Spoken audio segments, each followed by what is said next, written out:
Hello, guys. I am Shane Davis, 20-year comic book veteran. I'm here with Yanzi, and today is the day we are talking about Isom. Eric July's book is getting into readers' hands, and a lot of reviews are getting put out there. At first, people were kind of taking shot at it because they're like, yeah, people are getting it.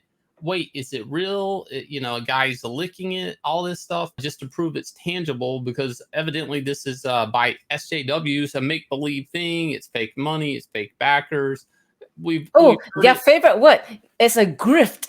yeah, a grift, right? Okay, so for people that maybe haven't heard about this, please hit like, subscribe, ring the bell for notifications. But Isom is from Eric July, and number one, which this is part of the first book in what is the Rippaverse. I've had him on my channel. We've talked about it a long time ago. But the thing is, and the big news about this campaign is obviously the success in a crowdfunded book from a person who has talked about comics, whether it's TV, video games, media, comic books. Obviously, he has a love for these characters and an appreciation for things like continuity and respecting the customer base and things which Marvel and DC, quite frankly, don't do.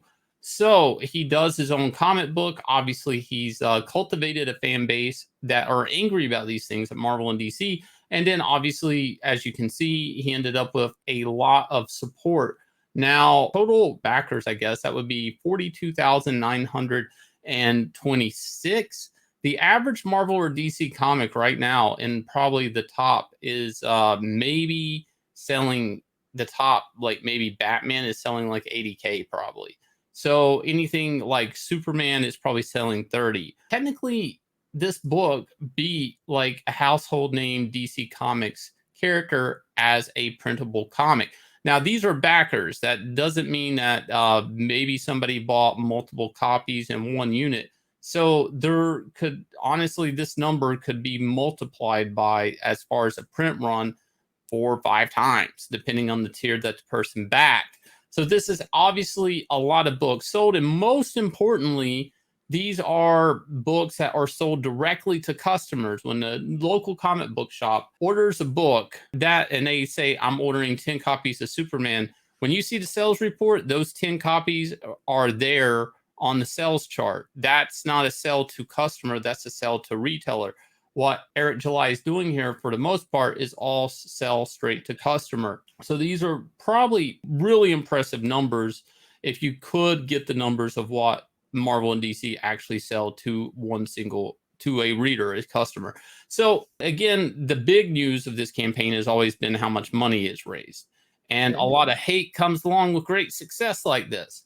So you brought this to our attention, this review thing. What's going on? Well, finally, the reviews are starting to pour in because people are like, okay, I've held off long enough. I've forgotten my books. Can I start reviewing it? So we are stuck in the middle here doing a short review clip right now. And of course, Eric's favorite reply guy, James Castle, says, it's so funny that the things people are praising most are the things Eric didn't actually do. Printing, shipping. Guess what? He just paid other people to do those things, just like anyone could.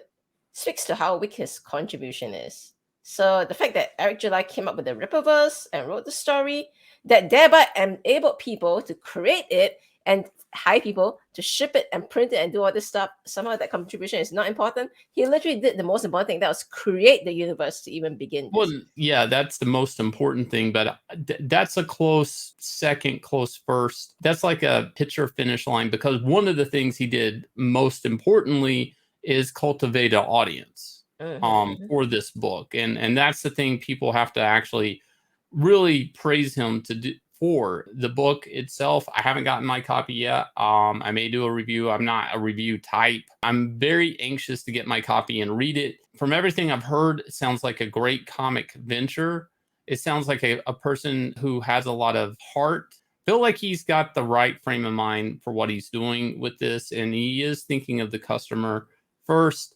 And I don't know, the people come out the woodworks, they start attacking. Oh, he didn't do anything. But here's the thing, attacking him for, well, people say the shipping is fast, the shipping's good, the printing's good, this, that, and the other. Like, here's a news flash. Any Marvel or DC book you read and you praise, whether it's Tom King, Tom Taylor, they hire a lot of Toms, and you praise these people, guess what? They did not print the book. They did not ship the book to the comic shop. You know, there's a lot of hands and a lot of people that do work for any comic creator. If their work is sitting on your shelf, if it's outside of crowdfunding, chances are they didn't actually do it. Now, with Eric, he was able to hire a lot of people to do this for him, and there's no shame in putting people to work. The fact that you're able to juvenate income and are able to make jobs is not a bad thing. It's actually a sign of success, and actually people want to say it's kind of a weird way of like offering employment, redistributing some wealth, kind of. You know, like this is a big campaign and a big book. The numbers he's selling, okay, I want to put this in the scope. Marvel and DC would kill for right now. Okay, half of DC's comics line doesn't even break the top 100. So they have very few books that actually sell the numbers Eric July sold. He doesn't have Diamond distributing all these books because he sold direct to customer. Right. So this is something I want to point out though. So he wants to talk about how Eric didn't do the printing and the shipping. So everyone knows DC and Marvel, they outsource their printing. The shipping is all outsourced too. You think just because Tom Taylor wrote Superman Son of Kal-El, he's out there printing it off his home Epson printer, and then he's out there mailing and stuffing envelopes and shipping them out one by one to his customers? I think a lot of people don't understand what it is to do a crowdfunder of this magnitude. See, Eric July has 42,000 customers. Let's say if he's fast, he can pack 200 packages a day. It's going to take him more than 6 months to ship out all these orders. He work all by himself. Of course, he needs to hire help. But some of these people, they just don't understand how big this is. I don't think they understand that at all. This is a line of books. I think he has 2 other books he's working on right now. So obviously he's got something else he's doing. And that's not packing and shipping. He needs to hire people to do the things that he can hire out like that. Now, with that said, something that goes behind this also is actually managing talent. Like when you do a creator-owned book, you then become responsible for, just trafficking the workflow and making sure that the production of the book is, the pencils are getting to the inks are getting to the colors, the colors are making it to letters, the lettered book is making it pre-press, and then the files are making it to the printer. I've worked in comics for over 20 some years. I've never worked harder in comics than when I went to crowdfunding comics. Our first campaign was Starlight Cats. Our second campaign was Inglorious Rex. And our third campaign will be Inglorious Rex 2, launching towards the end of October. Our books are coming in the week of the 10th, and we're in full swing fulfillment. We've already been in fulfillment. We've already been packing, signing, and breaking down pallets of books. This is a lot of hard work. And look, it's a mom and pop type shop venture. We'll hire some help to help us with fulfillment. That doesn't take away from anything we've done for the book or with the book.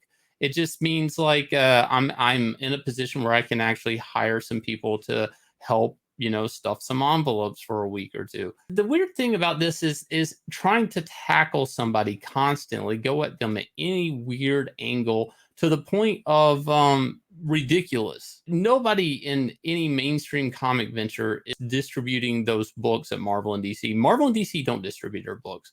They canceled mail orders a long time ago because they just didn't think it was worth their while. Just let Diamond do it, or force people to a comic book shop.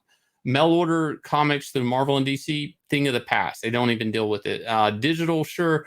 But still, they're not doing anything with digital. They just put the PDF up on a server and that's it. And again, that's going to Comixology or something else. Tom Taylor's not giving you a digital Superman comic. So nice try. I'm sure a lot of haters are going to come out of the woodwork because they said this book didn't exist. They said these customers didn't exist. And the more and more people talk about it, if you did buy a copy of Isom, please talk about it. Put out a tweet, let people know you're a real customer and you support Eric July.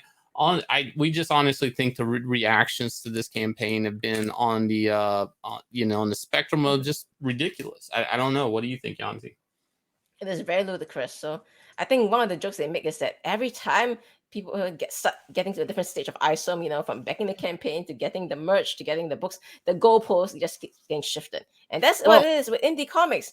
They were like, oh my God, you cannot escape the shackles of the mainstream. How dare you? We had to tie you to expectations of it. It's like the stages of denial, and eventually the SJWs will come across acceptance. But let me tell you what you need to accept. Inglorious Rex, please go sign up for the anatomic lenticular card. We are crossing 1,300 signups.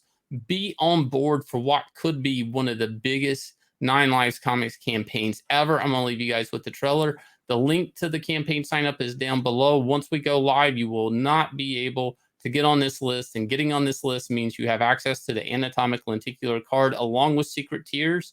So please go consider signing up. Let out the beast.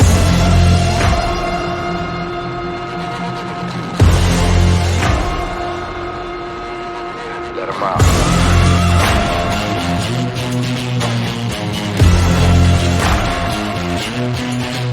Let him out.